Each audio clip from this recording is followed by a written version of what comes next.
Good evening, everyone. It's Friday night, and it is time for a FishEZ live stream.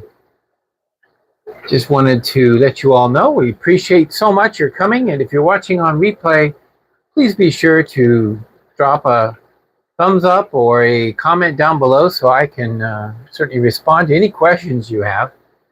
That is always part of the fun. So thank you very much for this beautiful Friday night. It's a long weekend for a lot of people, so we don't know how many people are away. We're looking right now at a barb tank. These are mostly the male barbs. These are Odessa barbs, pentazonas. The long-finned ones are rosy barbs. Oh, there's a checkered barb that just kind of passed by. There's also a few catfish in here, and you can see them. They come out whenever there's absolutely anything thrown into the tank. See if I can back up just a little bit. Maybe it might be helpful. Yeah, I'm looking at some little patch of algae there. But yeah, the Odessa barbs are good. And there's some black ruby barbs also. And those are striped barbs. They normally look like this most of the time. Yeah, hi, Jeff. Thank you for joining tonight. And of course, the black ruby barb, I've noticed that they get really dark and they get this ruby nose. There's one that's got a little red nose on it. The ruby nose is kind of strong on that one, but that coloration kind of comes and goes. I'm not too excited about thinking that that necessarily means it would be a good breeder. If I were to pick one, and I could pick any one of these males, and just because it's not black doesn't mean it's not ready to breed with a female that comes along. That's what I've learned. And in fact, the last batch I had, there weren't any dark males going. And I'm going to take a look over here. These are the fry that we got out of that spawn. There's two kinds of fry. One is black ruby barbs, and the other one are the checkered barbs. So we put them both together at the same time. So these fish are basically the same age. But of course, the checkered barbs are the smaller ones. They're kind of golden with, I always look at it and see, I don't know, 5 little spots. I never really took count, but there's a number of little spots on the body. And that sticks with the fish until, you know, they actually change their coloration at adulthood. But the black ruby barbs, they look very similar to any Pythia genus barb. They look like this, but at the base of the tail, there's a very bright spot. That's one way to tell these guys different, maybe a little different from others. Right at the tail, their coloration is very bright. It's like a bright gold almost. Right now, I don't see it as much as I've seen it when they were younger. So that's partly what's going on. I wanted to take a moment to share with you something exciting regarding this species of fish.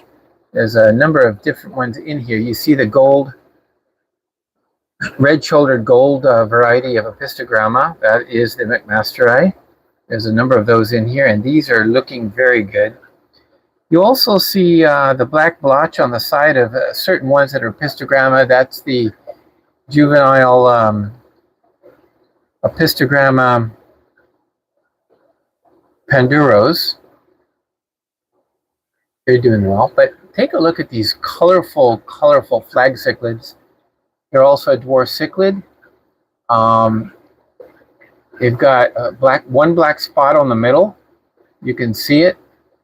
And also they've got a lot of colors on them. Shiny spots. There's some color. You can see it in that one in the middle there. But the parents, I'm happy to say the parents actually went down and laid another batch of eggs. This is the third time for this pair. This is from batch number 1, and they did very well. So successful. You're looking at a few I held back for possible replacement breeders, future breeders, that kind of thing. These will grow up a little bit older and to maturity. There's about 6 or 8 of them in here.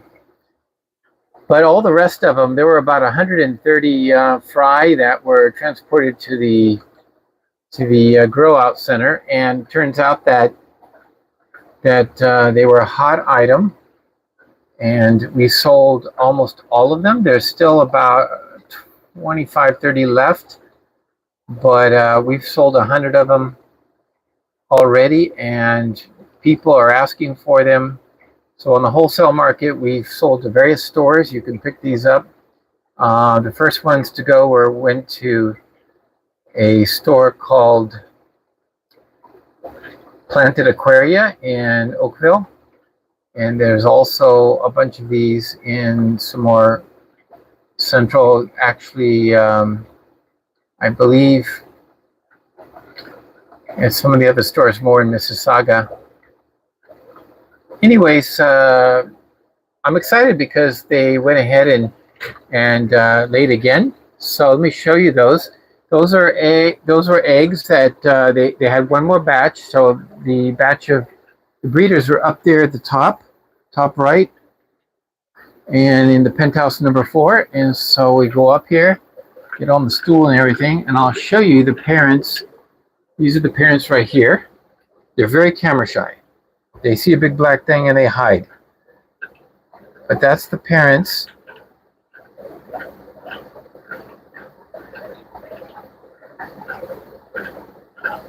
FishEZ Aquatics.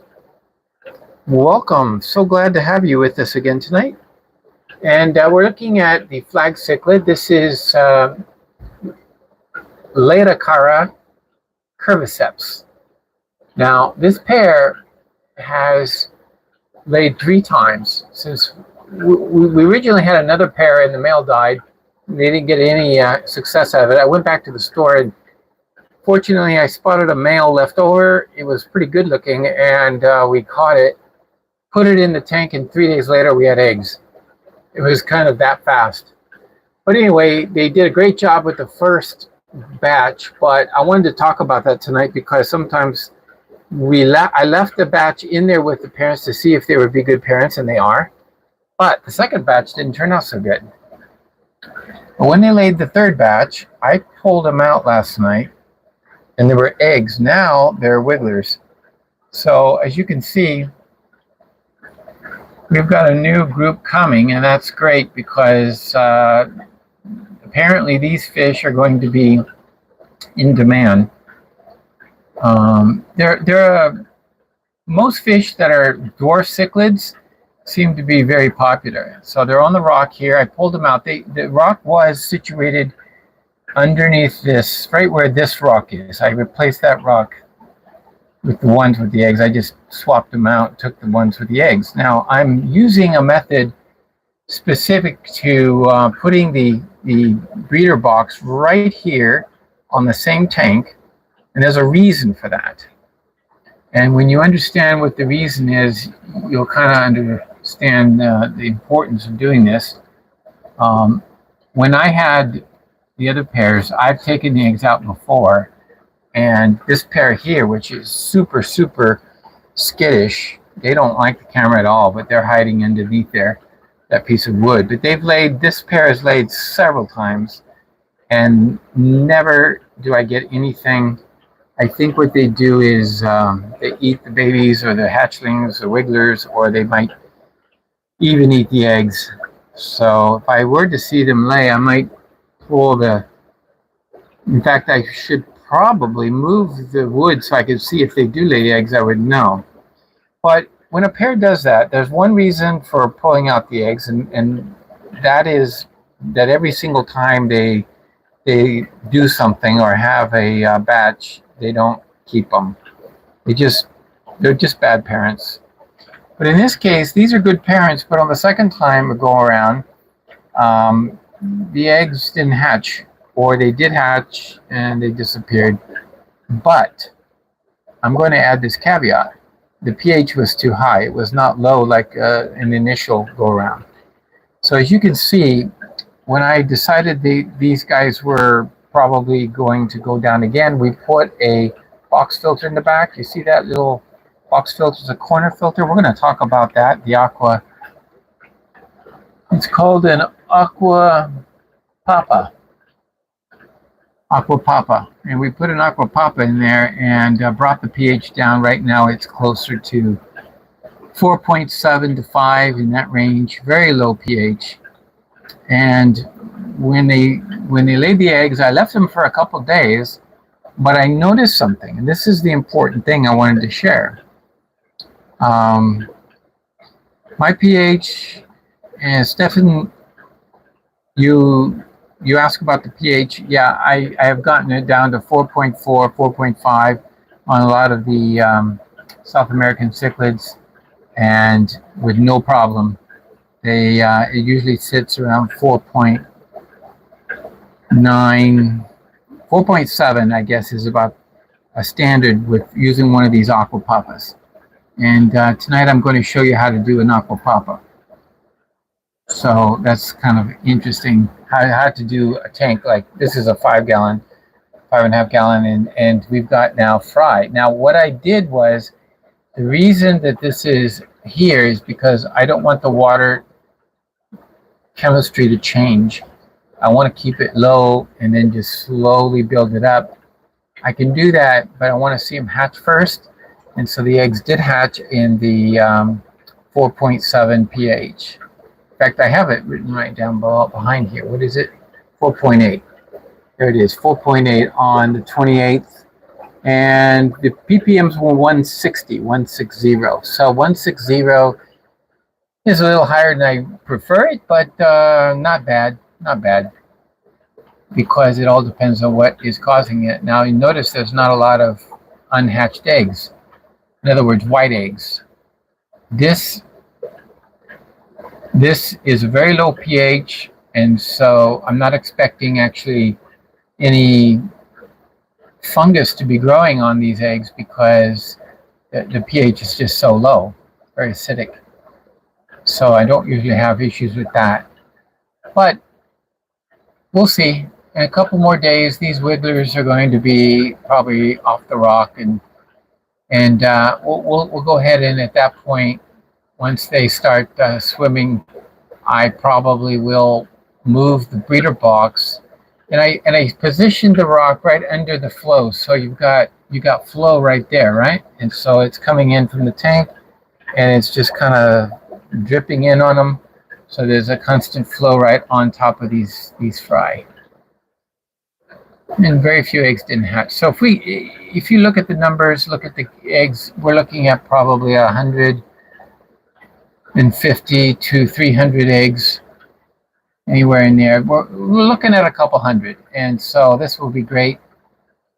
Now, if you look at the parents, they started fighting, they started bickering, and that's the reason why I pulled them. Even after a few days, I noticed that the parents were like, I don't know why, but one of them, I think it was the male, but he was guarding very, very heavily, but the tail had a big chunk out of it. So I knew the tail doesn't just drop off chunks of tail because of nothing. So I knew that there was an issue. So when the parents don't get along with one another, and there's babies of this age, wrigglers, these wrigglers are basically at the mercy of parents that are just having at it. So you can imagine why I was anxious to go ahead and pull them this time. If they go down and lay eggs again in not too long from now, I might just try it again, let them try to raise. It just depends on their actions. You have to watch the parents very closely, see how they do with each other. Now I'm going to talk about that with the Apistogramma panduros. In this pair, this is our number one pair. This was the first pair to lay. Now, let's take a look at these panduros. This tank, they've actually, let me see if I can get the glare down. This pair is actually on their third batch. The first batch, they raised all the babies themselves. There's the mom in the back. She must have all the goodies back there. The babies are probably with her. If you look real closely, you see them. They're zipping around near that coconut. But honestly, she's got probably 60 or more fry in this tank. And the mom and dad take care of them faithfully. Never a problem. In this tank, these are all the babies from the first batch.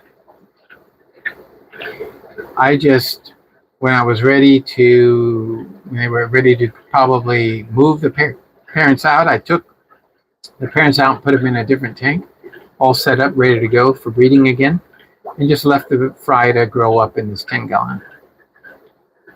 I'm going to do the same thing.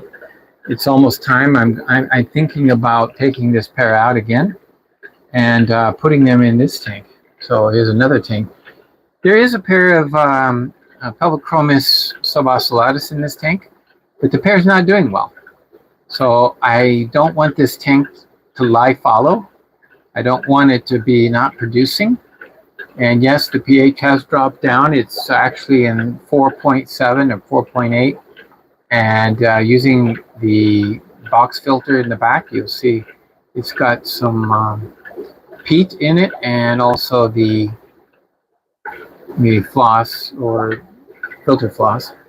And it's got a lot of Java moss. But I never see the fish because they're running from one another. In fact, the male had a bunch of bite marks on his side last time I saw him.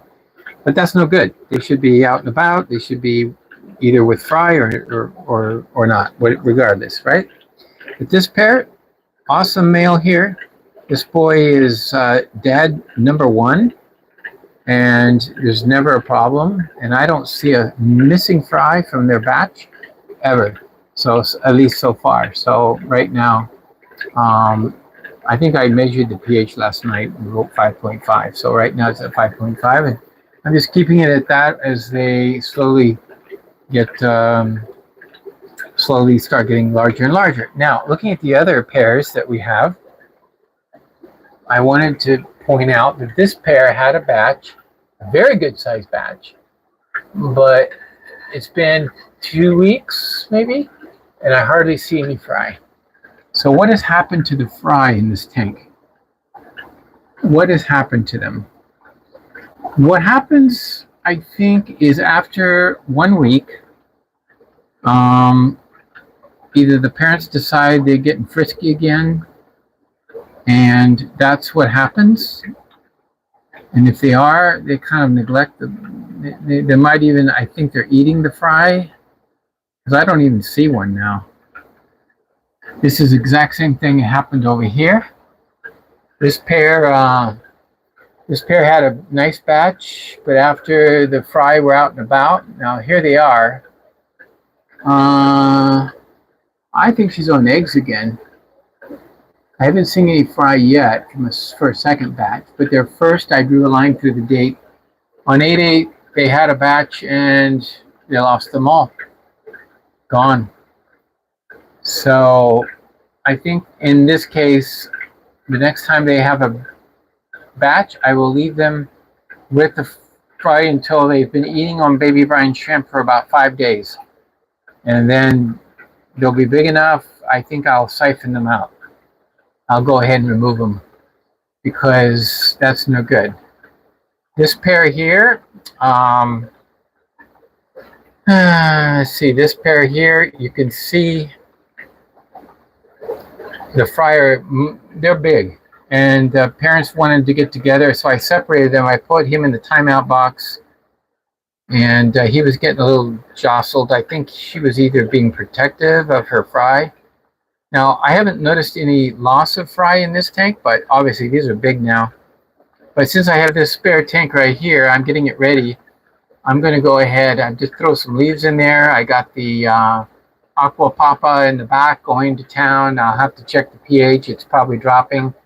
And when it becomes the same pH as this tank, I will move the parents, just move them back together again.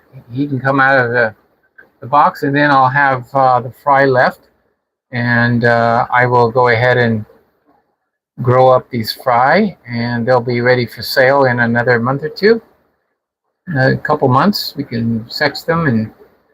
And in their case, they were 8.6. They were born in 5.6 pH with 70 ppm, and they're doing excellent. They've done very well. And this is a good mother. When I got her, she had this dorsal fin issue. I think it's just she she got bit or something when she was young, and at any rate, she's always had that little notch in her dorsal. I don't think any of the fry have any problems, but that happens from time to time as the fish grows up. But I'm going to just move them over here. There's about somebody asked a question about how many tanks. Just looking around, we're looking at the top. We call this the penthouse, looking over. It's a 100 square foot room. It's really quite small. This closet. It's really a storage room, and there's about 45 tanks in here when you count them all up, and all the little ones. Here's, for example, even this little one here is growing out Lucipinus, sitting up here next to my water storage tank, and you can see there's a lot of tanks, but doing our best. Now here in this case, oh, they're a little shy, but here's a pair of subocellatus, the Crebensis type of cichlid from West Africa. These are not South Americans. Now I have 3 pair, but 2 pair don't act like pairs. They're just killing each other, and they're not acting right. So that's no good. Hi, Roman. Hey, Roman, you're just in time. Perfect timing. Here's our thread fins. We've got 3 or 4. It's like 3 or 4 females and 1 male. And I've been going into the assumption, somebody told me they take their mops out every 2 weeks, and then they'll hatch in the next 2 weeks. Now, something about the pseudomugel, blue eyes, and other types of rainbow fish, it does take a long time to hatch. It's not like the egg scatters that hatch in 24 hours. 36. I'm going to just turn around a little bit and show you, Roman, the fry that we have. Remember last week we just put the mops in this tank? Well, now, I don't know if you can see it, but this thing's crawling with fry along the surface. See all the fry? We've got a lot going on here. Now, I don't know if they're thread fins. They could be thread fins. They're also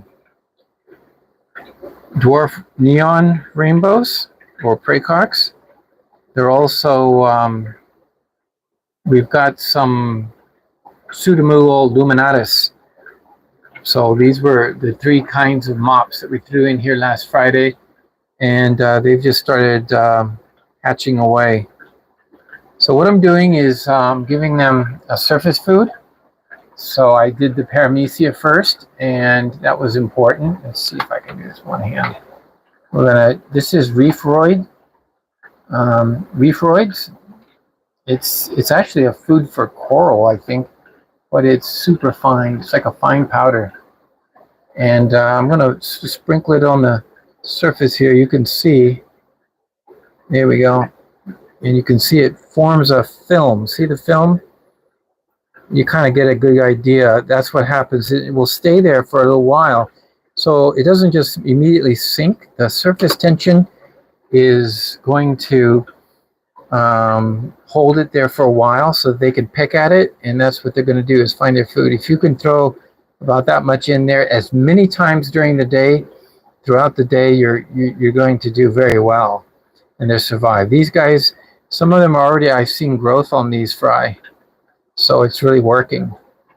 I also, I'll throw in, I think I'll do a feeding of vinegar eels. Those will last a day or 2 in the tank, and they have to come up to the surface to breathe, I mean.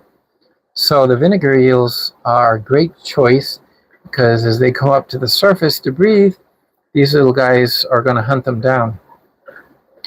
So the air is important to have not strong. It's in the back of the tank, and you want to put it in so it's just breaking the surface.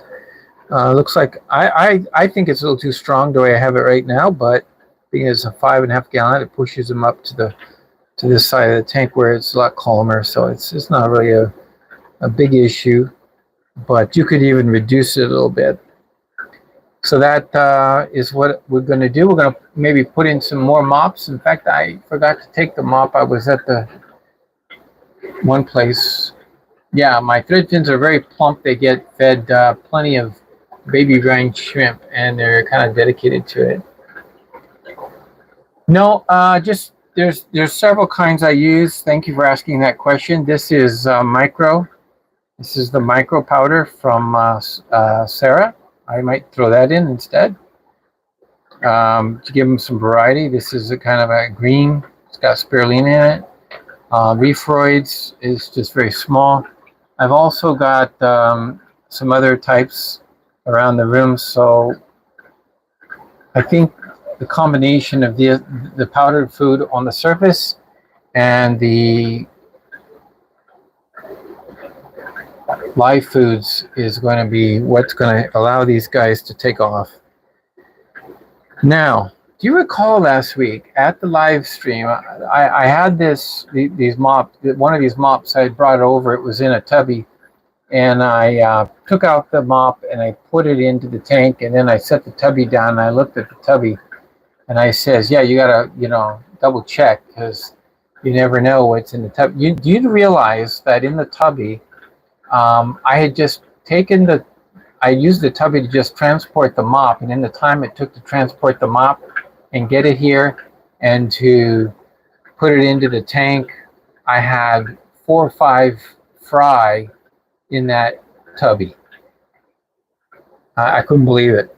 So when I saw that, I dumped them in here too. So they may have survived and not even hatched in here, and they may have hatched in the tubby in transport.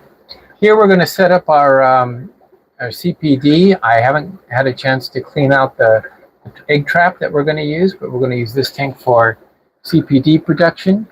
And then this tank is going to be used for the rainbow fish grow out. And then we have 2 more tanks here that are still just not ready. I got to put a little filter in there and get it all ready. Our water system's not been worked on yet. We still got water to put in. We got to connect it up so we can get some water in here, and we'll be able to drip system into our tanks. Right now there's nothing in here, so this is maybe shown as open or closed. It doesn't matter because there's nothing in it. So I don't know, I'm trying it one-handed.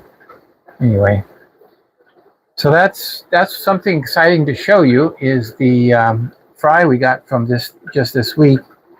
Also, let me see. I wanted to also, we pointed out the eggs that now are fry wigglers up here. And tonight we have something very special, a new batch. It's been a long time in waiting of eggs. There it is. Anybody want to take a guess? Not how many, what kind of fish it is. I mean, you can guess how many. Looks like there's quite a few. Since I've only had this in the fish room about 2 hours. And here is the pH of that, 4.9. Okay. Somebody says angelfish.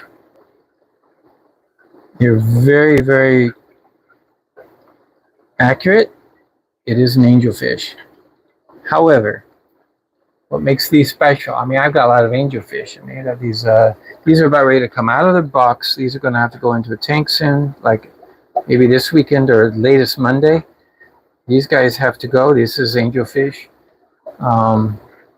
But these eggs belong to a certain kind of angel that we only have 1 pair of. And they're beautiful fish, really, but they're not cheap either. It is a pair of albino dantums.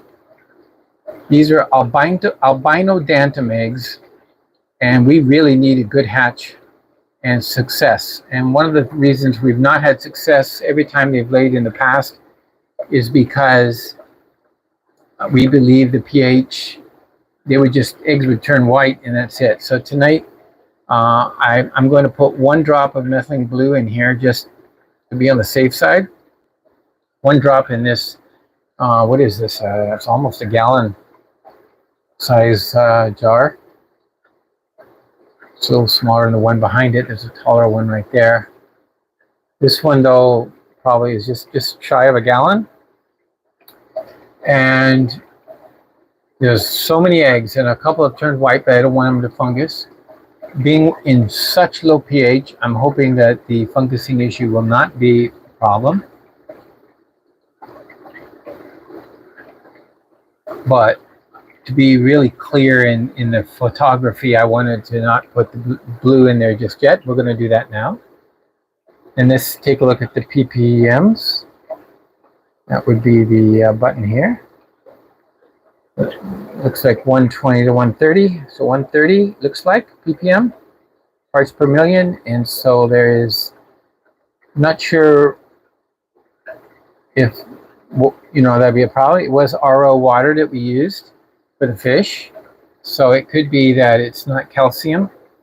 And if it's not calcium, it might not be a problem, even though it's 120, because it won't calcify.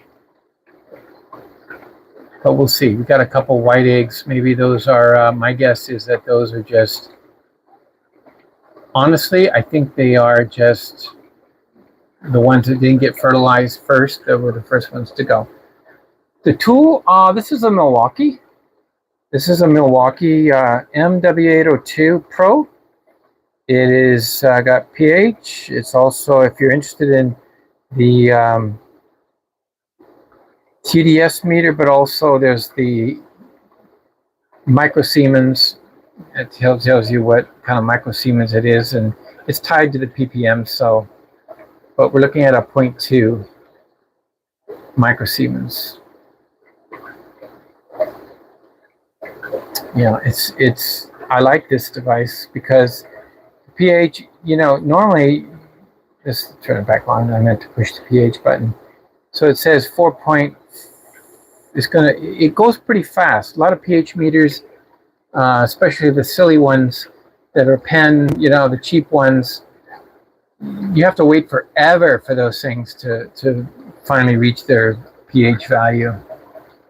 We got this other device called a magnifier. Let's take a look. It's an 80 millimeter magnifier. And let's just take a quick look at what this does. It's in the box. I've never even used it. Let me pull it out. See how well it works. Let's say, for example, I wanted to look at close look at these eggs for any sign of anything. I want to just get a good look at them. I'm looking to see if they're fertilized. Looks like I won't be able to tell, but let's just see what happens when I put a magnifier in it. No. The magnifier between the camera. This close range, it doesn't seem to be a big deal, huh? Maybe a little bit. There we go. We're getting a real good close-up view, aren't we? I should have made this the thumbnail for tonight's episode.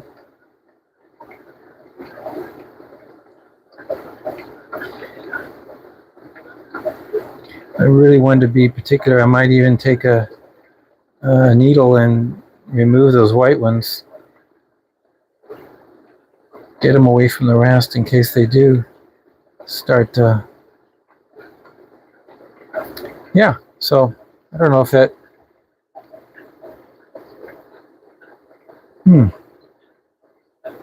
Yeah, helps a little bit. That's just the problem with the camera, but probably with my naked eye, the magnification wouldn't be so bad. So if we get a good size batch out of this, let's say even 100 survive, we will be really happy. These fish run about Canadian dollars. They're like $60 to $80 each. Gives you an idea of what I've seen them for nice size Dentum albino dentums. Yeah.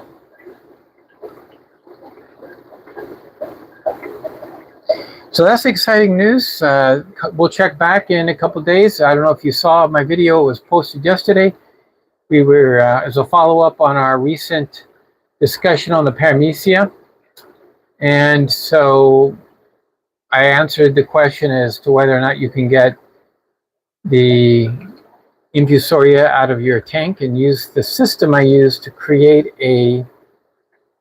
there's a system I use to create a nice media for growing the infusoria, and it doesn't smell really strong, it doesn't smell bad, and it's very easy to do. So I recommend you go and find that video that I released yesterday, and if you're a member of this channel, you probably got notified of it, and if you haven't subscribed, please do. Oh, here's some more angels. These guys are over here on this side now.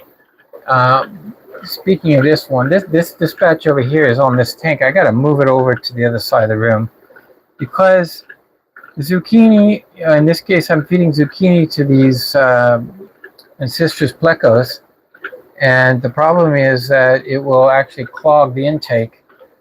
This material, it's the fibers from the zucchini.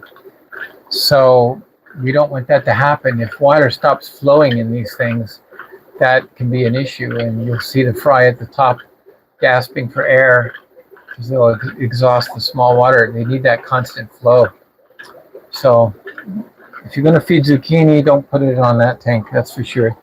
So notice this is designed with 5.5 tanks, 4 of them, and then we're going to put these breeder boxes on the outside, and we're going to, the one on the end is going to be operating as a catch for our trap. Our trap is right here, and you can see we're going to use this trap to breed plenty of Galaxy Rasboras or CPDs.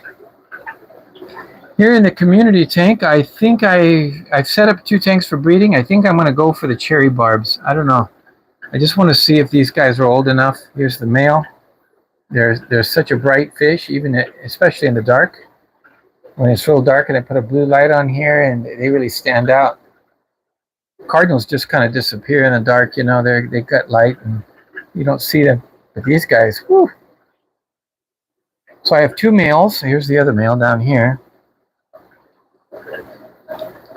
And I got 4 females. Down below are the females. They've been separated for a number of weeks. And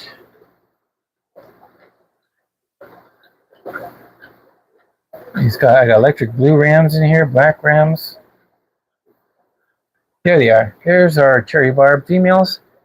They're good and plump. I want to see if they will release those eggs.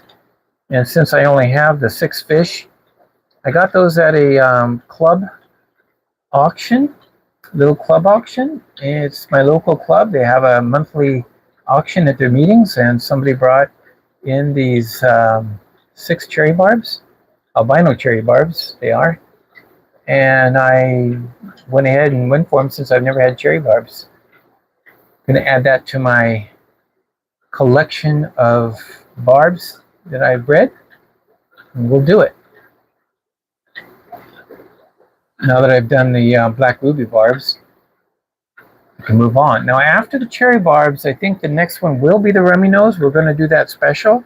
We've got a very special arrangement here. I've got males and females separated. They've been separated for a while, and I think they're ready to go. They're being conditioned up in this tank. So this tank gets a lot of good feedings, and as you can see, fish are growing nicely. And I took out the gravel because of the infestation of Malaysian trumpet snails.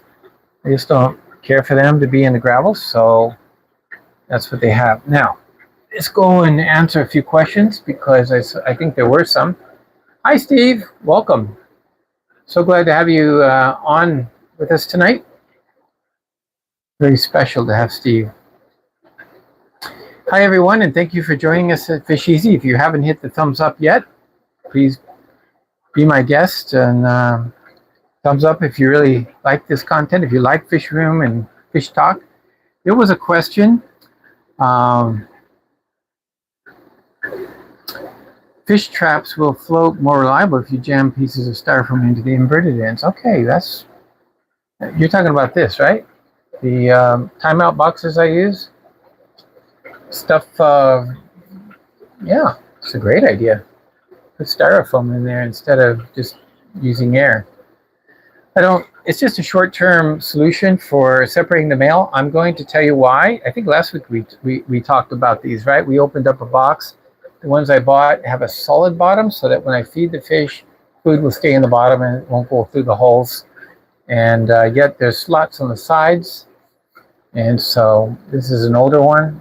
It's scratched up and all, but it's good. It works same way. And the idea being that I don't like to remove the male from the female because I want her to visually see the male, and she flirts with him and does this, and so there's that contact. So when I move her or put the male back in, after taking the fry out of the Apistogramma tank, they're still bonded. They're still a mated pair. They've just been separated and fed up, in the same tank. And so whatever I'm feeding her, I can feed him at the same time. So that's why I do it that way.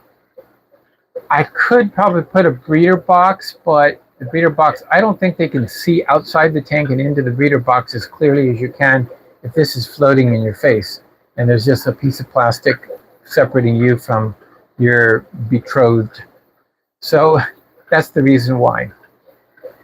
Getting back to the question, let's see, there was a couple questions. I want to catch up on them. Thank you so much, Roman, for your wonderful... What is the best way to sell fish? To a store, online, or at a club event and auction? It all depends. And we sell a lot of fish. I mean, we sell probably...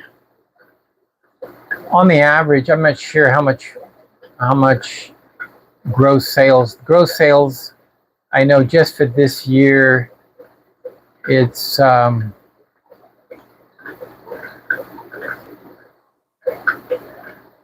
me put it to you this way. Not counting the discus, not counting the angelfish, which we produce thousands of. Not counting any of it, just looking at one particular fish, the black rams, we've grossed $12,000 this year, just in black rams, or close to it, something like that. That gives you an idea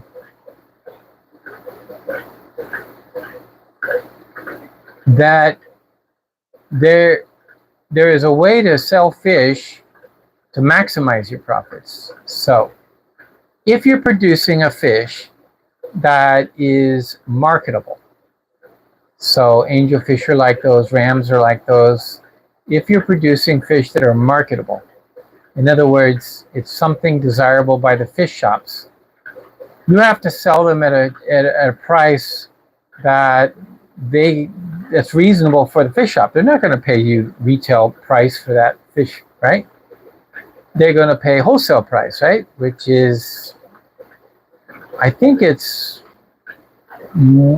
could be 1/3 to 1/6, anywhere in there, of the retail price.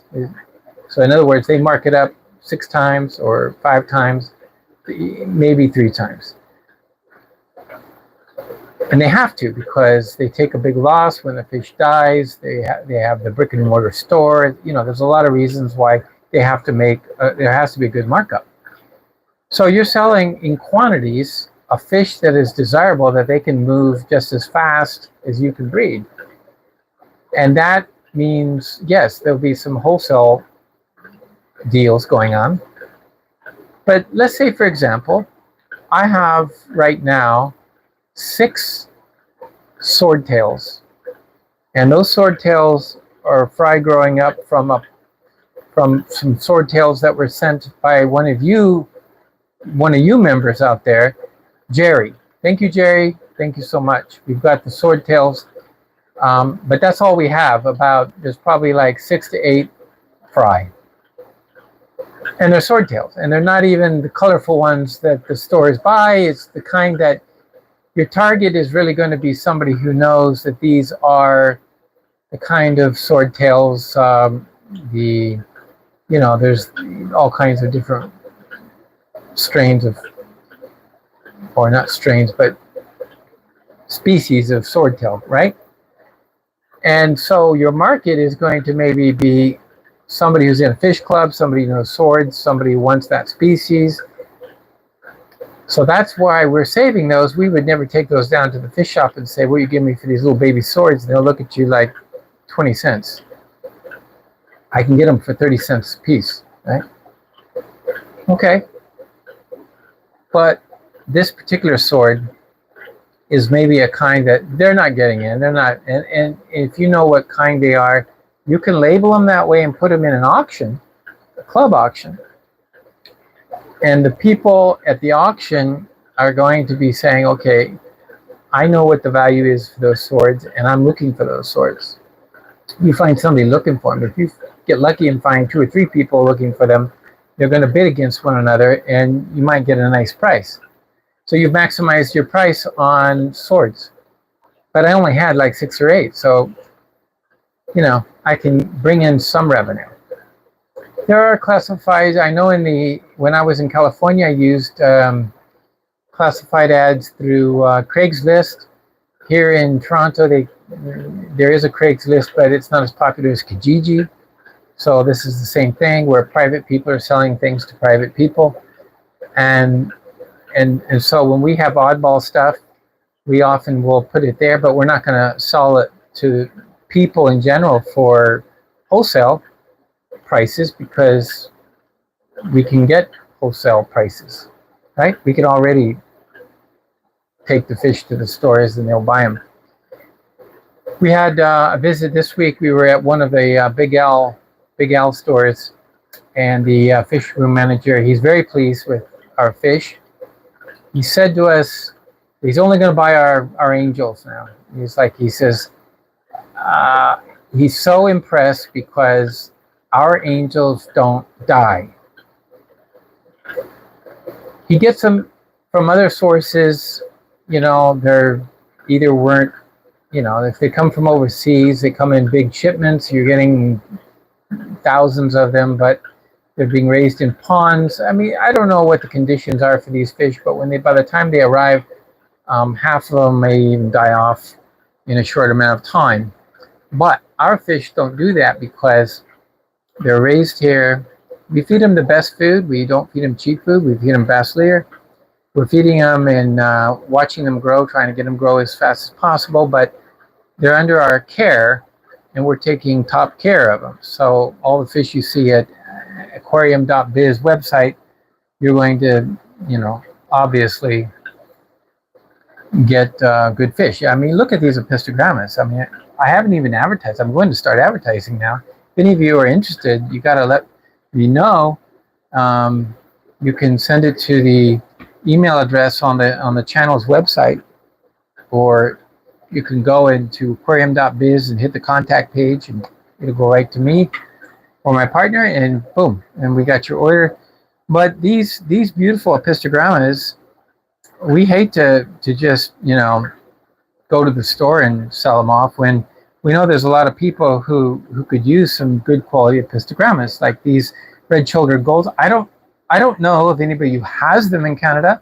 They have been offered for sale in a couple places, but when I look online and I go to the online stores, I see it's out of stock, out of stock, out of stock. So, yeah, they may have had one at one time, but who has actually been successful with them? I know we have been. So far, we've got hundreds. Just to give you an idea, let's take a look at what's coming up. These are beautiful fish. We were looking earlier at the oldest ones I have are right here. I see these guys? There's a gold one right there hanging out in the white cup. See the color on him? That's a beautiful fish. That fish will be for sale. Looks like, ooh, it might be a male too. Looking at the pointy fins. But I turn around and this is what you see. These guys are ready to go to a bigger grow out center. All these Apistogramma McMasteri are looking super good. Here's the next batch. I think there's more in here. They're growing fine too. So that'd be good numbers, but there's no race to sell them off. They're not like we've got thousands and thousands of them, and we're trying to get rid of them. You know, that's like an angelfish, right? You get too many because you saw the dantums that we have there. If those eggs all hatched, of course they won't all hatch. I don't know how many will actually make it. I'm just hoping it would be super. I'd be on, you know, ecstatic if I got even 100 out of it, you know, to grow up.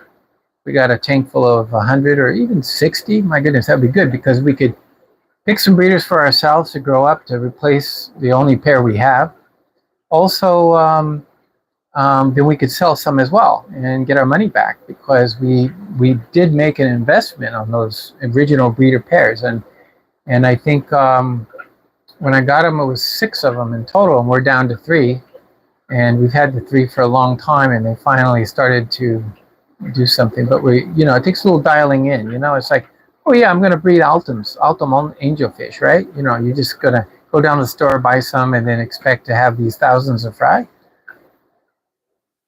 You know, best wishes to you. You know, it doesn't work like that. You've got to get set up. You got to get experience. You've got to figure out how to dial them in. You need to know. You need that experience. It takes time. So what we're learning here with the Panduros is going to help us in the future with other Apistogrammas. And one of the things that we've learned is that you can't cut yourself short when it comes to, oh, I'm going to get some fish to breed from. I want to get some stock. I'm going to get 1 pair. No. Your chances of being successful are nil to none for a lot of reasons. But let's say, for example, I were to go instead and I'm going to get 16 fish, with the idea that in the end I might get 2 or 3 pair in the end that are really productive.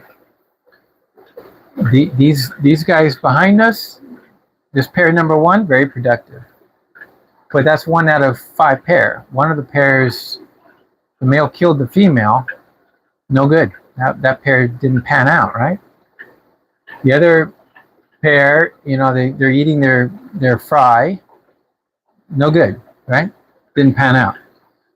And so, well, what I've learned in working with these is that there's going to be a point in time where this pair behind me I trust. They've got a 100% record, fantastic record.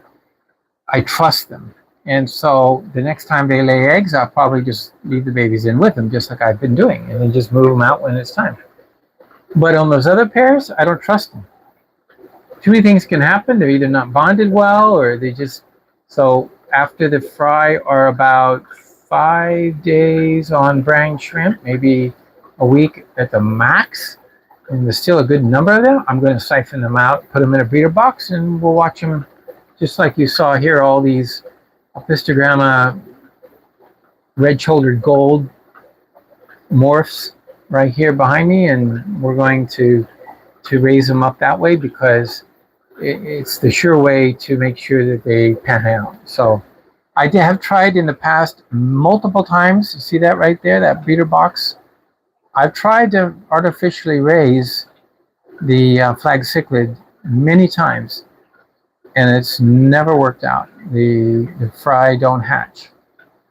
But in this case, what I've learned is through the experience is that with the tank being 4.7 pH to 5, anywhere in there, the eggs do hatch. And now that they've hatched in that water, that low pH water, I'm good to go, you see. So I'm not worried about this batch getting eaten. That's for sure. That's one thing that won't happen. So we'll see. But the concept is you have to invest. And if you're going to be successful at raising something, you're going to invest in something, you have to invest a little big. With the idea that, okay, and Steve, you know, with you and your discus, I know you've got many, many years, but like, how many years did it take to get to the point where you're at today? You said in your video that you have 30 years experience with discus. So you're successful today because of 1 year experience and 29 years of enjoying that experience? Or is it 29 years of experience and 1 year of enjoying, okay, I think I got this figured out? That's how it works. So you didn't start with, you know, oh, 2 discus. Oh yeah, maybe you did. Maybe all of us did. You know, I got 2 fish, and that was the beginning of the end, right? The beginning. So that is why, if you're going to invest, you have to invest with the concept that I want this number of fish, 10% are going to either die by accident, jump out of the tank, or some other thing get eaten by a fellow fish, catch a disease. 10% are going to be like, that's the 10% cut. Then there's another 10% after that that are probably going to be problematic, too aggressive, eats the eggs all the time. They're not that good. So you got to whittle down to get the very best. And then when you finally get the few that are good, that are doing something for you, then that's sensational, marvelous, wonderful, fantastic. But what did it take to get you to that point? A whole lot of investment. So I bought those flag cichlids for about, I think they ran retail. When I walked up to the tank and saw them, they were like $14.99 a piece at the store. We've already sold 100 of them for a wholesale price, which is, so we've made hundreds of dollars on those flag cichlids. We're next batch, we're going to actually up the price a little bit higher. If you want some of those, we've held back a few. The 20 that we held, or 20 or so, we're going to take them to the Expo this couple weeks from now. The 14th and 15th of September, we'll have them in one of the tanks that we're going to be offering our fish live at the Expo. You can come up and meet me, and stay tuned on our live streams next week. I will most likely be next week or so. Actually, next Friday night, I won't be able to live stream. But probably on Saturday night, we'll have to move the live stream because I have some personal business on Friday night. So if you're watching this to the end, thank you very much. But then you catch it, we're going to move the live stream for Saturday, just for next weekend. And that'll be 1 week before the Expo. And then the Expo is going to be crazy. So during the Expo, the 14th and 15th, there'll probably be no live stream on the 13th. No.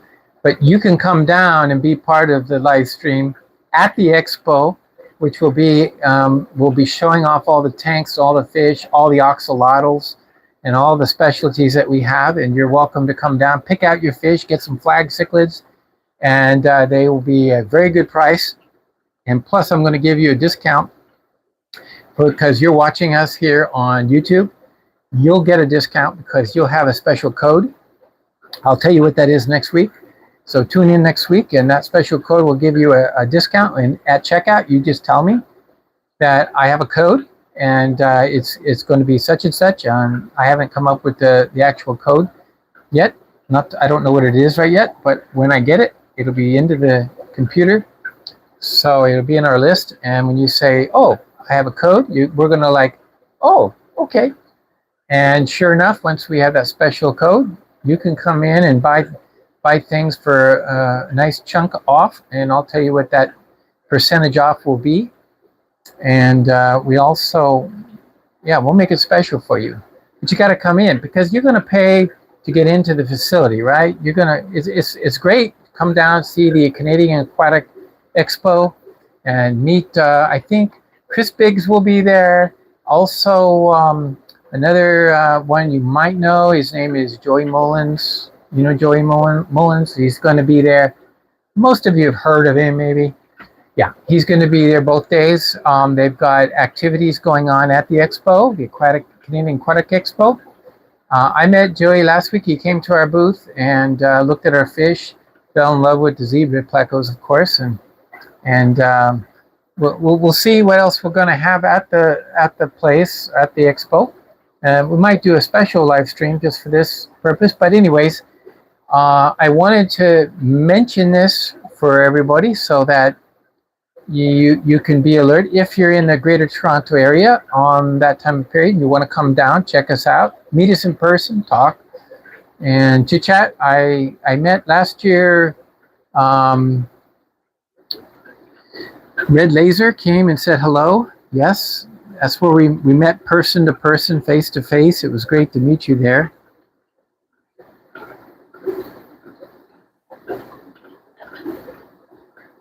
Yes. Yes, we sell good fish to good stores. And Steve, just like you say, it is rewarding.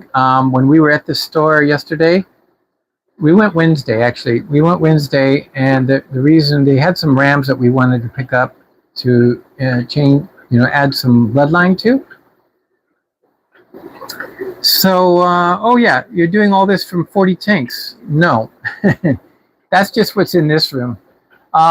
I'm sorry I didn't understand your question. FishEZ Aquatics, it's really actually, in total, there's probably 200 tanks because all of our big tanks are not in this room. This is what we call the nursery. So you're looking at a lot of small tanks, and these tanks are where we do the breeding. And behind me, we're going to do setup for cherry barb. So so that gives you an idea of how many tanks. I spend hours on Monday, Wednesday, and Friday just changing water and cleaning tanks. And also my business companion is Malik, and he does also a bunch of tanks. He's got his own area where he's responsible for, just like I'm responsible for the ones in here. So we both have our own. Saline Aquatics, thank you. Thank you for your like and for subscribing. It's great. Our angel grow out tanks, well, once they come out of, we kind of do it in stages. So when they come out of the breeder boxes, they go into a carrier, a little tubby. I bring them over to the grow out and they go into a 15. So once they're in the 15, it doesn't take long for them to outgrow that, and then they'll be moved into a, I think it's like a 50-gallon tall. We have some tall tanks, and angelfish love tall tanks. That works out very well for them. And then we also have some 65 and 70-gallon tanks for the discus. So those are the bigger ones we've got. Yeah. Any more questions? Oh. Some new faces, and so glad to get to know y'all. And looking at the green water, feeding the fry, rocking that green water tank. Yeah, it's time to. I gotta drain this thing. It just takes 3 days to green up. That's all it takes. And I got my Daphnia down below. I don't really use it for actual fry because I use the paramecia, and I will be bringing paramecia to the Expo, so you can get your culture starters there. You can get fish there. We're going to bring hard goods. We're going to have to do next weekend. We're going to have to do a complete live stream from the Grow Out Center and discussing it, both of us, the concepts, and just getting into what's going to happen at the Expo and why you might want to consider coming by. Lots of failure to succeed, but enjoyed every minute, so I was always successful. You know, that's half the battle. So, like behind me, how do you measure success? The word success is often, somebody has some expectation and they're reaching that expectation. In these two tanks, in this first one, we did black ruby barbs, and over here we did the checkered barbs. Now, I ended up with pulling out 11 black ruby barbs and 10 checkered barbs. I don't consider that successful from the standpoint that was not my goal. My goal was to pull out 100 fish, at least 60 to 80, because I've done that before.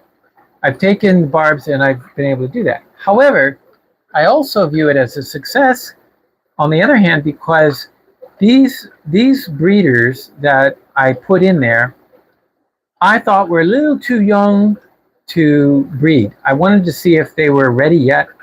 And so if I got anything, I was just going to be tickled pink, and just to know that, yes, they're coming on board. They're coming online. So I've got, looks like 5 females right here in front of me of the black rubies, and I've got 5. So what we're going to do is we're going to maximize once the expo is over, especially because all these, you see all these super red plecos behind me right here. I'm pointing at one. These super red plecos are going to the expo, so they'll be available there. And these plecos here too are going to be moved. I will have 4 tanks. I'll put a pair, a pair, a pair, a pair. So then when I see the results, each pair, one might be a dud. In other words, you put the pair together and they're not compatible. One of them's not ready. Could be the male, could be the female. But I still will get a nice batch because the other 3, or maybe just 2, will be successful. And if that's the case, that's success. So I will know in about a week's time after I put them together how many tanks will have fry in it, because you'll see them. But if I see a tank with nothing in it, that's time. Now I go, this one's occupied, and these 2 tanks are empty. I might just then set them up. And now I've got 2 tanks, and I might go with, okay, let's pick another species, and let's just go up here and take some Odessas, and I might put a pair over here, a trio over here, and boom. At the same time, I have 2 tanks, and if one of them doesn't go, it's not a failure because I had success over the other one. So my efforts are successful, but maybe not that one fish was successful. Do you get me? So since I'm trying to breed nice numbers of them, because that's how you're going to be able to actually make it profitable. Because if you can only raise 10 out of a tank and have to have the tank empty or just raising 10 little fry for about 3 weeks, that's losing money. In my opinion, that's how you're not making money. So we're trying to maximize that. So like, for example, we were talking earlier, in the middle tank here, there's a pair of subocellatus, and they're not doing well. They're not acting right. They're not breeding. This pair up here, they're in the front of the glass. I do have some dither fish in with them. They're in the front of the glass. They're not jumping away. They're acting good. They act like they love each other. They don't act like they hate each other. So it's time to dismember the other pairs. We're going to take them all out, all 2 pair that are not doing well. And those tanks have to be used for something better. They can be grow out tanks for some of these Apistogrammas, whatever. So I hope that answers your question about what size tanks we put the angelfish in. I was noticing something. This is what was I watching? One of the videos I watched on YouTube earlier this week, they made mention of the fact that if to breed quality angelfish, they should go into from the start. In other words, when they're young, they should go into a 20, but preferably a 40. And so if you can get them into a 40, and then they'll take off. Give them the space, and that is ideal. Of course, not everybody has the tank space. You have to deal with what you have available. This week was kind of a lousy week. I did bust a tank. It was kind of sad. I always admit my failures as well as my successes, so you don't think that it's all hunky dory and we always have nothing but good things. But this was a rookie mistake, and I was draining a tank. I had actually there was some fish in it that weren't well, but they're gone. So I bleached the tank. I wanted to completely make sure it was sterile again. We do that with all of our quarantine tanks. We use bleach. We go ahead and bleach the tank, and then we have this process. And this process requires us to clean it out, completely empty it, and replace the water twice.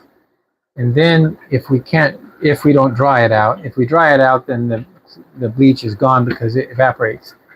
But then we always throw in a test fish. We get an inexpensive, it could be, I want to say the word feeder guppy, although we don't have feeder guppies, but if you wanted to use a feeder guppy kind of fish, whatever. But we have some healthy, non-important, cheap fish that we just throw in there, and we say it could be even a deformed fish, but it's healthy, right? A fish that we're going to test. So they're the canary in the coal mine.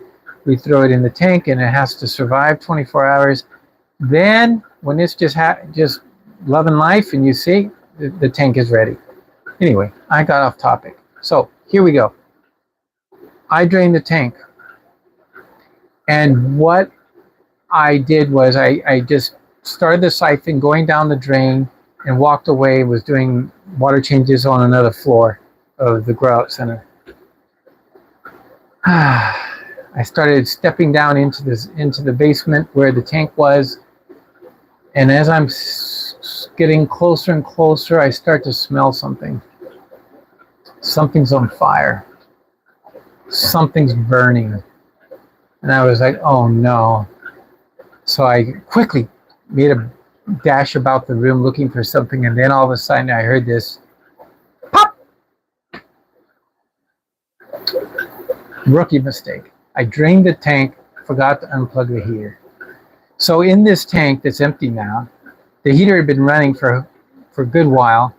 It was a titanium heater, wasn't glass, and it was sitting practically touching the wall of the tank, and so the popping noise was the crack in the tank. So it was a super thick, old 65-gallon tank, and I ruined it. So rookie mistake, happens to all of us. You thought it was disconnected, but it wasn't. So always remember, double check. Yeah, I think I unplugged it, but did you unplug the right one? There's so many cords back there. Did you get the right one? That's happened to me before. I unplugged the wrong one. Things like that can happen. So you got to double check, triple check, whatever. That was a mistake, and it caused it. Fortunately, we have extra tanks, so it wasn't as if we don't have a tank or we have a spot without a tank. No, we have the tank, so it wasn't that. But it's a loss nonetheless, and a lot of work, and it was super heavy. It was one of those old timers that had super thick glass. But it happens to the best of us. And now that I've cried in my milk, Canadian Aquatic Expo. Thank you, Red Lizard, for making a post to that reference. Where is the expo? It's in Mississauga, and it's right next to the Toronto's main airport, the Pearson Airport. It's on the airport road, and it's located. It's right central. It's very close to the airport, and it's only 15 minutes away from our fish grow out center. So it makes it kind of nice because we're going to be moving tanks. Most of the vendors there will not have fish. We're about the only ones that have live fish. There might be some there, some fish and some display tanks, but to sell fish, to actually be letting people go home with their pets, their aquatic pets, we're about the only folks that do that because it's a lot of work. Yeah, Biggs on a live stream. Yeah, the fisher. So yeah, he's our crazy Canadian. He is actually sort of the manager of the aquatic part of the expo, so you'll see him there. and others. Do you have any interest doing a talk at an aquarium club in Florida? I've never been to Florida. I've never been to Florida. Of course, what would I talk about? I mean, I have done some talks on. One was breeding barbs, and the other one, I think, I don't remember what. I'll have to check my resources. I could work up a talk. It's not an issue, but still, you know, we've done some during COVID. I did some Zoom stuff. It was kind of nice. Get to see and visit with different people. How many celestial pearl danos in a group would you consider worth it to grow out? Well, with celestial pearl danos, if you use the setup that we're going to be using, stay tuned, come on back, because in a few weeks we're going to be doing that setup. It's very interesting because what you'll find is that the breeder box that's collecting the fry will just continually collect the fry. And so what you can do is you can siphon them out and just keep doing that over and over. So it's a continuous process with the celestial pearl danios. They'll just keep breeding every day, and you keep getting hatchlings every day. And so, you know, how many to, in that case, it's a little different. It's not like angelfish where, oh, they had a spawn, you know, and all those eggs are all like together and they're all going to hatch at the same time. And then they won't be more. No, the celestial pearl danios are like constantly going at it. So it's a little different, but they're a cute little fish, and I have sold some. I did sell some, and then I decided what I had left I was going to keep and work on for the breeder. And you saw those are the ones I raised, and we're going to put those in there. Voice to text butchered that message. Oh, okay. I'm sorry. I didn't mean to make fun of your spelling, because I was reading exactly the way it's spelled, you know, but I knew what you meant. Celestial pearl danios. Yeah, I shouldn't do that. That was not nice of me. And Evan, welcome, Evan. Yes, Evan from Australia. You're the one that got some paramecium from me a couple years ago, at least a year ago, I think it was, and they survived. How are those paramecium doing? Yeah, no, we have freshwater here. Ichthy's Aquatics. Thank you very much. It's very kind of you. But like I said, you know, wealth of information. You know, where do you get the information? It's actually through experience. So, you know, it started with some tanks and going more, and then you try this, you try doing that. I've raised different fish. I get other fish, I breed them, and I have parted with the fish I've bred before and went on to other fish to kind of learn more things about different things. Steve, you know, you're the one I watch. I'm always excited about your videos. I do appreciate it. Lately you've been putting them out so much. I'm way behind on catching on all of them. Still have a culture going. Great. And see, he uses them for his CPDs. So he's using them on CPD production. That's right. That's why you got them, Evan. Yeah. So I still get them. We did a test, and you can use the method if you have the video. In the video that I put out yesterday, you'll notice that there's links in the bottom, and it shows you the method of boiling the seeds, using the water with the yeast, doing it and setting it all up, and what it takes. And you can actually use your tank water if you can't get pure paramecia, if you can't get the pure stuff, which is just paramecia instead of all infusoria. But because you might end up, if your tank doesn't have any paramecia, you're not going to grow paramecia. I know, I can't tell you how many people, especially from certain places on this earth, they keep asking the same question on my videos. It says, if I don't have paramecia, can I use, you know, something else to get the paramecia? I'm like, no, you got to start with something. You know, you got to start with something alive. You know, something real. You can't make paramecia. I guess maybe they thought they could. Maybe that's what they thought that white milky stuff is in the water. Okay. But, so, but honestly,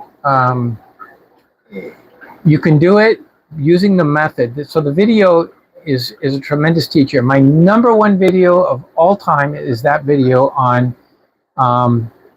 using the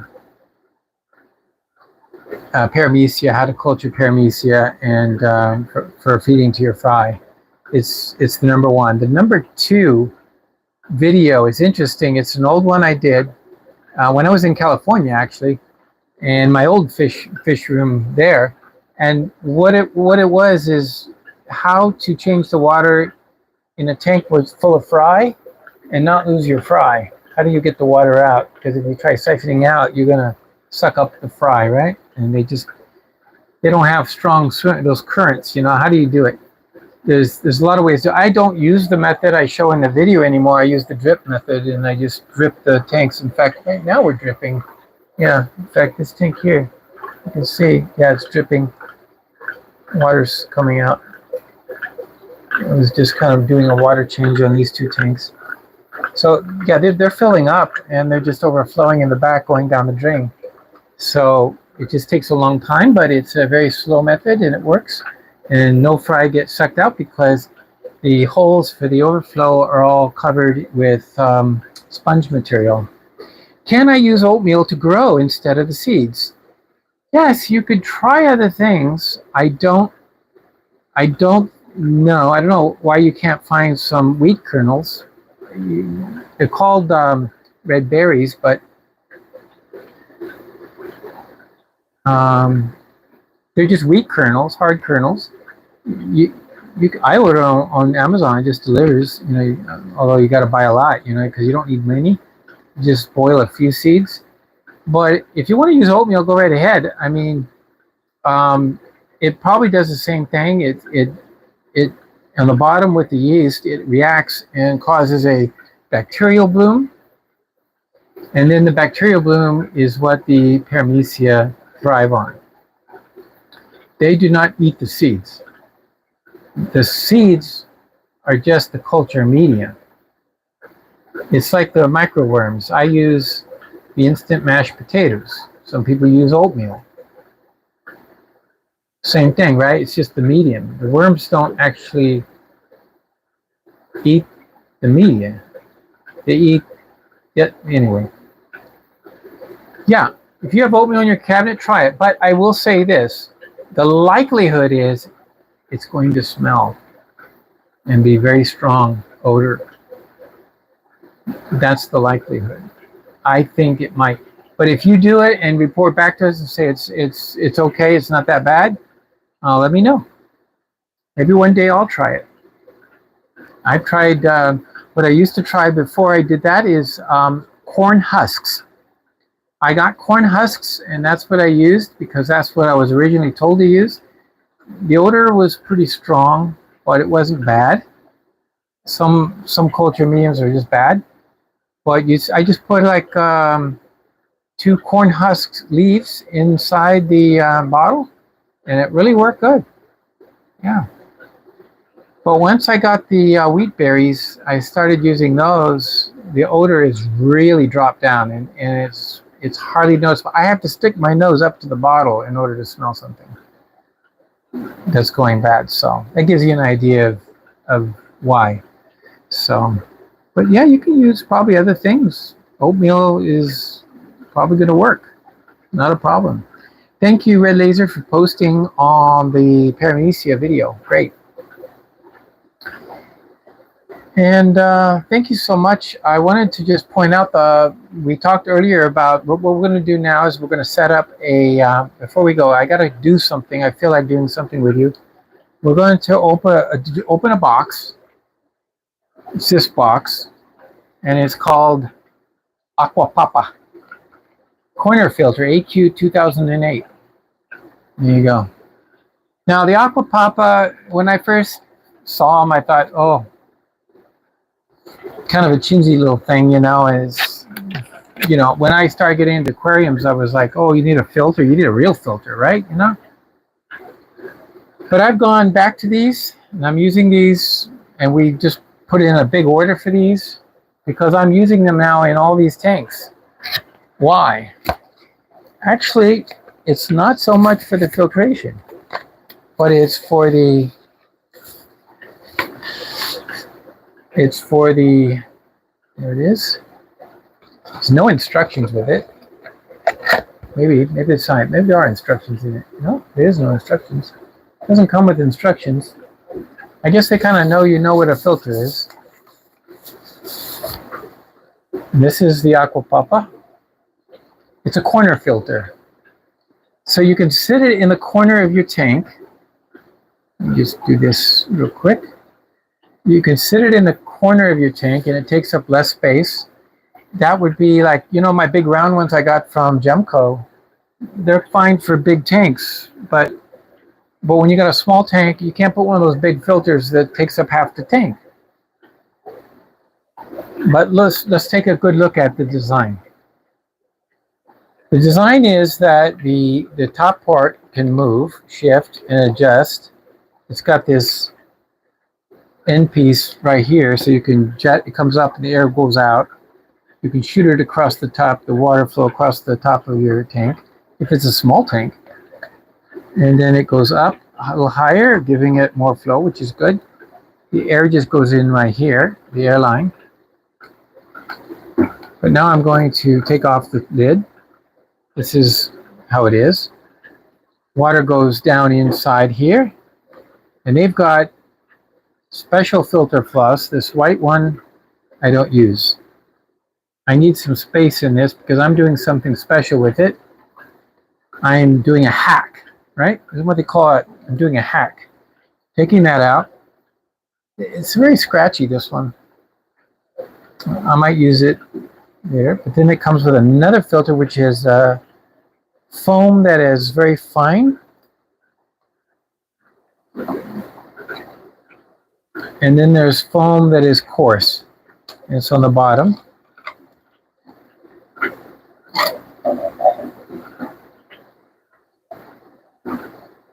Like that, okay? So you got coarse and you got fine. And you got this little contraption. Now, just so you know, I have seen many a time fry inside of this. Get caught inside. How they get in there,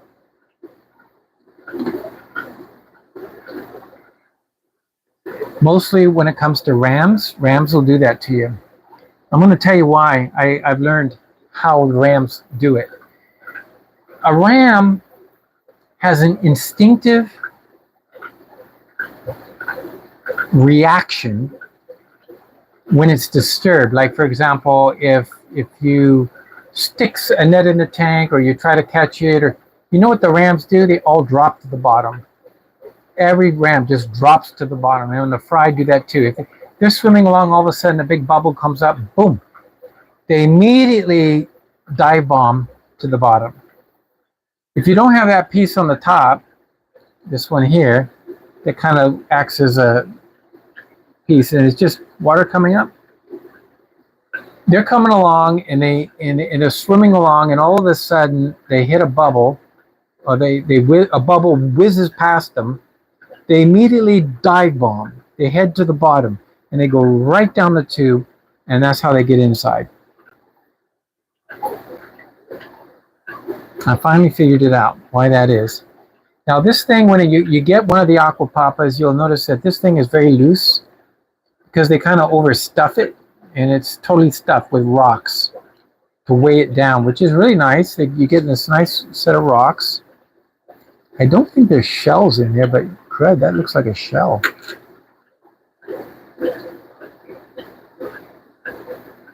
I don't think it is, but it looks like more like a piece of, this is an oddball one. So what I do is you'll notice it's loose. It needs to be snapped in. And I'm also going to remove one of these little couple pieces here because Yeah, let me get my handy dandy tool I use for all these kinds of maneuvers, also known as tweezers. These tweezers are the best, the ones with a little angle on the end. So I'm just going to pull this out. It's a ceramic. They got a couple of ceramics in it. I just want to pull out a couple of them. The reason is because I want the rocks to not be so tight. I don't know why they jam it full. I guess they want you to think you're getting your money's worth. That provides a lot of biological filtration because of the fact that this is like just like the ceramics. They've got porous holes. The rocks can be collect things. Now you got to snap it in. Make sure it's snapped in. And this one is a little, like I said, these are just cheapy things. Oh, snap! There we go. Snaps in place. Just got it. This one, I need one more snap. Ah, there. Okay, it's snapped in good. Beautiful. Now that one won't come out now at all. So that's good. So what I do is I take this, we put in the rock weighted down piece like that. Then I use the coarse one. Okay. Now, we're going to leave out the white one. That's a whole layer. So what am I going to do for that inch, about 3/4 of an inch to an inch? I'm going to add peat. Peat can be either by Sarah, it can be by fluval. I grabbed the fluval peat. I have both. So this is our peat.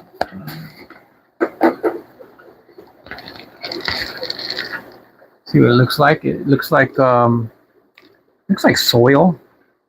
And I just put the peat in to this layer.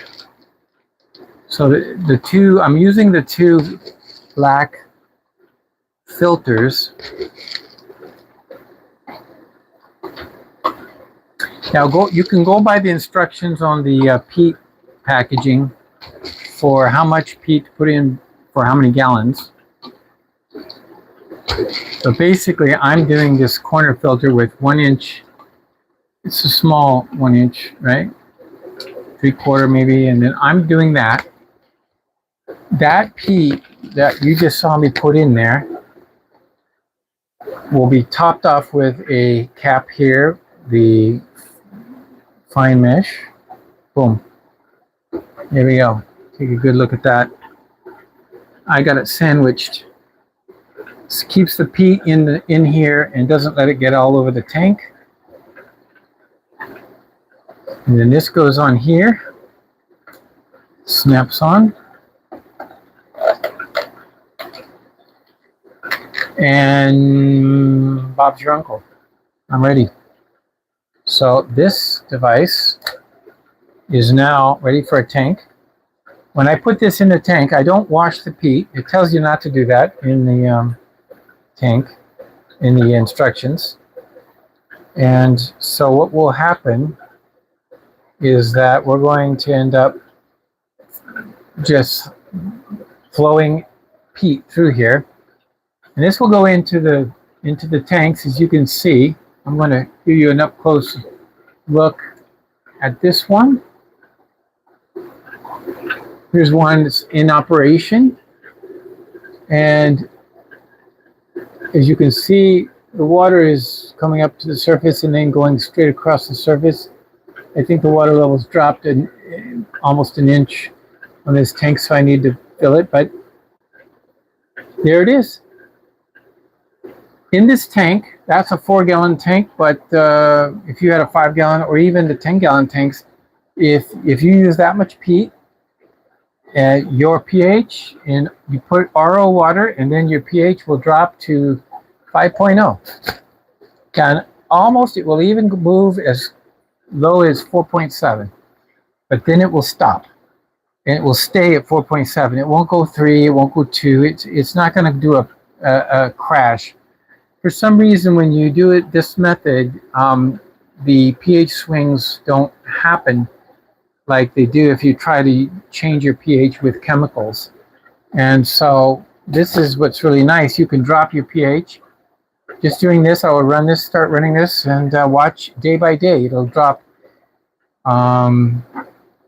maybe go from, to get from like tap water here is 6, 7. Well, RO from the tap is 6.7. And so it can get down to 5 in about 4 or 5 days. Just running it like that.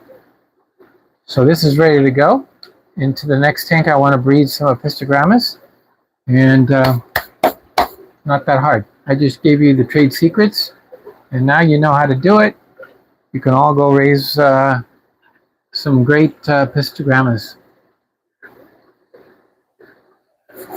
Steve, thank you for that shout out. I was not truly successful culturing Paramecia until I used your method. Yeah. Yeah, it's funny because I always thought this was a funny filter. It was so cheap, and this thing runs about $12 Canadian or $10 US. I've had a few. I've had some. In fact, I have one right here. I don't know why I was using it, but I don't know where it happened to all the pieces. I've had this one for years, and I even had I tied something around here to hang it in so it wasn't at the bottom at one point. I don't know. But now I was like thinking about it. It's like I'm getting these, after each one of these filters, I end up taking out a piece. So I'm going to put this one into, I hear this popping noise. I can put this one in this one. I can have a couple white filter flosses sandwiching between. I can make use of this one. But this was the same device. Bought this years ago. And here's one I just got brand new out of the box. We opened it up together. And it's a pH machine. So easy fish room tips and tricks. Yeah, that's not bad. I've seen some of those kind of talks. They're really handy. Yeah, you can keep Apistogrammas. And actually, you can keep, most of the fish that like to have the lower pH, if you want to do a South American setup and you just want to lower the pH, that's how you would do it, just to keep it. You would do water changes like you normally would. And so, but Jess plays, just so you know, I'm using RO water to bring down the pH, because if you have tap water, just tap water, it won't be so easy. But you could try it and see how it works by doing that. I use the fluval I don't have the package. I put it in here just to seal it once I opened the package. I wish I had kept the box. It comes in a, wait a minute, I might have, don't I have a box? I did have a box of the peat. I'm not sure what I did with it, but anyway, it comes in a blue box. You can go on Amazon and look it up, and they sell peat. You can just have it delivered to your house or whatever. But that's how I do it, and so it's so easy. Now I'm doing the reverse, because now that the fry are going to they're growing up, and they're going to be. I'm just going to make slowly do water changes with tap water. And by doing slow water changes with tap water, by the time they're ready to be moved out of the tank, they're in tap water. And then once they're in tap water, and I can move them to another tank with tap water, and the parameters are the same. It's not that low pH. So I just slowly bring it back up. But if you had a tank and you want, I've been watching some shows on doing planted tanks and some of the things, YouTube, oh there, I see it. Here's the box. I can see it across the rim. Here we go. This is what we just used. Fluval, 500 gram, right there. Peat granules, we call it. There it is. Fluval peat granules. Amazon warehouse deals inspected. This did come from Amazon. Yeah, it's here we go. Comes in a bag inside your box. This one looks like it's not opened. Maybe it is open. Yeah, it is open. This one's an open box. Yeah. It can sit around. It can sit around a long time. It still doesn't go bad. But it's the organic matter that makes up the peat that actually does the acidification. Naturally, doing it is the best way. And then you can control. Just be careful. If you do want to move a fish, or you have to move a fish, what I would do is take the fish, put it in the tank water, like low pH. Let's say, for example, I had to move one of these out. Let's say the female's getting angry with the male, and I want to move the male out, and I want to move him to another tank. Instead of using our timeout box, maybe that's the case. What I could do is I could use a breeder box like we do here, like right here, and I just put that on a tank and then set it to just drip. And so if he's sitting in the box overnight, it'll keep dripping, and the pH will be the same as the pH in the tank that you have it connected to in a number of hours. You could check it, or next day you could put the fish into the tank, knowing that he was slowly acclimated. It really works. These are good acclimators. There's a lot of uses for these. We've done a lot of hacks on these things. I use them as isolation boxes, water acclimators, rearing fry. There's so many uses for those things. Just amazing. Yes, welcome everyone. Skipper's Aquariums. Here at the beach. Oh, hope you're enjoying it. I wonder if you're on the West Coast or you're in Australia. Australia, you'd be getting up in the morning. Must be pretty early there. Or it would be early Saturday morning for some of our Aussie friends that are online. Thank you so much, everyone, for joining us on this wonderful, wonderful night. Unfortunately, we haven't seen everybody give a thumbs up, so maybe I could improve in some area. If you do have some suggestions, I don't mind suggestions. I've had quite a few people offer me all kinds of suggestions, and some of them are good, but I just haven't been able to implement all the suggestions because of time restraints or other, personal things I have going on. So unfortunately, just because I don't follow up on a suggestion, it might be because of other constraints. One of the suggestions I keep hearing, and every week I keep saying to myself, yeah, when I post the live stream, I'm going to do it early. I'm going to have the time set. I'm going to have everybody. I'm going to post it on Facebook. I'm going to put it on Instagram. I'm going to do all these things, right? And then I'm late coming in from the work. I'm running about crazy. I've got eggs carrying in. I got to tend to. I'm so rushed. Can't sit down at the computer and do those things and still make it on time. And even still, we started probably 15 minutes later than my goal. My goal is to hit 8 o'clock and go. But anyways, thank you so much, everyone. I do appreciate the good support we had, and it was good being together, and everybody was able to get maybe a few questions in there. There's always something I had intended to share with you all, and during the course of the live stream, I said, I'm going to show you this, but I didn't do it. Hey, if you're watching this and you at the end you say, he said he was going to do this and he didn't do it, put it in the comments. Say, I'd like to see, this or that. And so what I'll do is I have over on that tank right there, I can see it from here. I just have a list of things. Right now under live stream it says nothing, so I didn't think I missed anything that I had intended or purposefully wanted to do on tonight's episode. So we have a lot of neat things. As you know, there's been some negative things happen. Like I used to breed. I was probably one of the biggest producers of German blue rams in all of Canada at one point. And then at another point, we lost them all, and I had none. Well, one pair, down to one pair is like what happened. So this week we picked up some more German blues. We're going to try to get those going again because they're just one of those staples. People love German blue rams, and we got the electric blues going, and the black rams, of course. The blacks are doing great.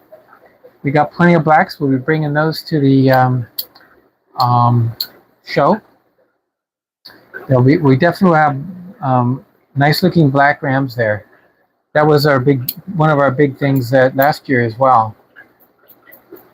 Of all things, though, last year at the Expo, I think the number one selling fish was the angelfish, and we sold hundreds of them because people saw some beautiful. We had some specimens that were large, beautiful platinum angels, and they look so elegant when they're big and white like that with the pearl scale. And of course, they didn't want to pay what they're worth. But when they look over and they see the $4.99 little tiny ones that are actually going to look like this big one that you see, people jumped at it and says, "Yeah, I'll take the $4.99 one." So we sold so many of those, and we'll have some of those again. We do have a tank full that we're saving. We've held back. We've had people come to our facility and say, "No, I want to buy the whole tank," and we said no. We're holding them for the Expo, so we've had to do that. It's kind of that hurts because it's like you have somebody wants to buy them right now, and it'd be nice to move them, but we want to also have something nice to share and have that at the Expo for everyone. So that's the exciting thing. So I hope I answered that question. It was a very good one. Where's the best way to sell your fish? Is it here, there, or I think the answer, I was very long-winded, but I think the answer depends. It depends on what fish you have, the target for that fish, who is the target audience. And yes, we're going to be selling more and more online because we have an online store now. It's aquarium.biz.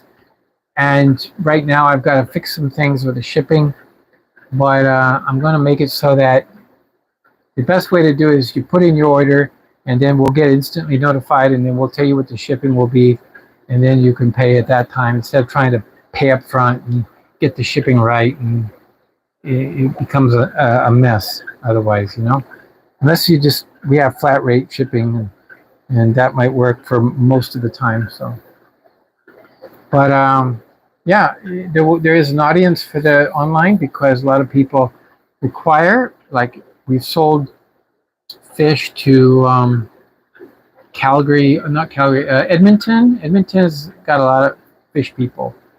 There's definitely stores there, and also we've shipped to the West Coast, so Vancouver, and of course the States. We can ship the live cultures. I have no problem getting the Paramecia around the world. So it comes in a little bag. It looks like clear water, and if you didn't know what you're looking for, you didn't hold it up to the light and look real close, you wouldn't even know it's in the water. People would just say it's just a clear bag of water, but obviously there's more to it than that. And obviously when you get it, you prepare the solution, you put the little bag of water in it, and then you wait 3 weeks for it to multiply. We can ship to the United States just about anything except for livestock. So we've got our hard goods there. We can ship anything to the U.S. except for livestock because of the USDA. You know how it is. Not immigration, because that would imply that the fish are immigrating. No, actually, you know how it is. It's the wildlife control people, and they're very particular about what comes into the United States. And it's the same coming into Canada. They're particular about what you bring in.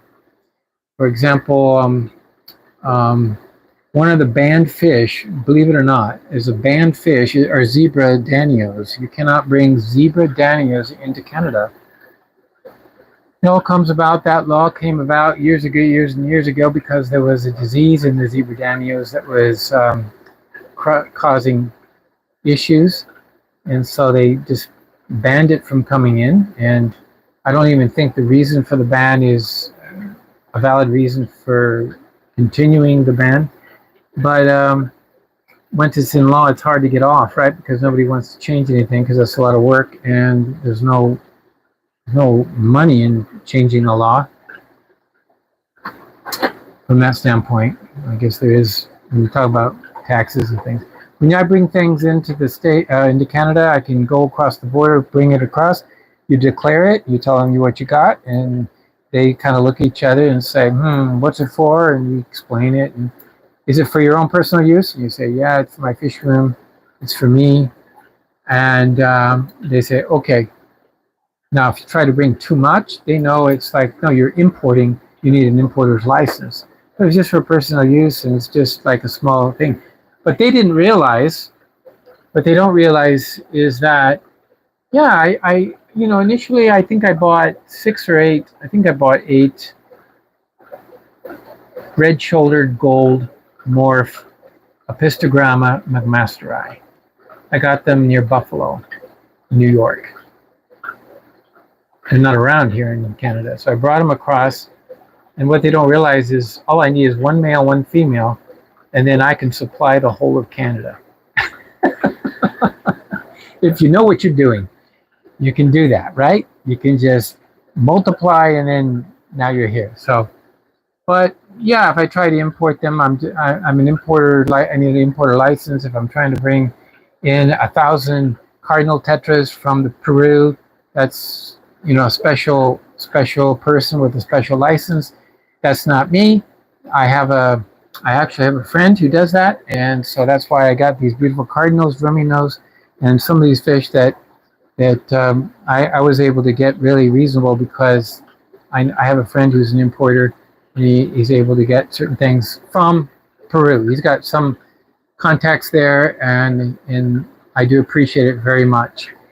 And also, once you have the fish, that's where your challenge goes in, to breeding the fish and to letting the aquarium hobby enjoy the fish without having to keep taking from the wild. And maybe originally some fish were taken. That's it.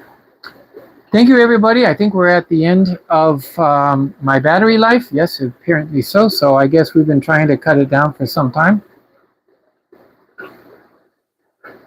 So you were able to start feeding the first week and split it the second week. Okay, that's great. And I assume that was about the paramecium. Yeah. Everybody's here. Roman. There's so many with us tonight. There's 22 of you still, and 22 thumbs up. So I'm happy. Thank you so much for your thumbs up. And we're good today. And we'll have to hit it again. But be on the alert that I may just live stream out of the blue, because now we're just hitting the time period just before the expo, and there's something I want to show you, there's something I want to do, and so it might get wild and crazy in the next few weeks, and you're going to see all kinds of things. So it's just enjoy the ride, okay? Thank you, everybody, and have a good night, and most of all this weekend, enjoy your fish, do what's necessary, do those water changes, but most of all, keep it real.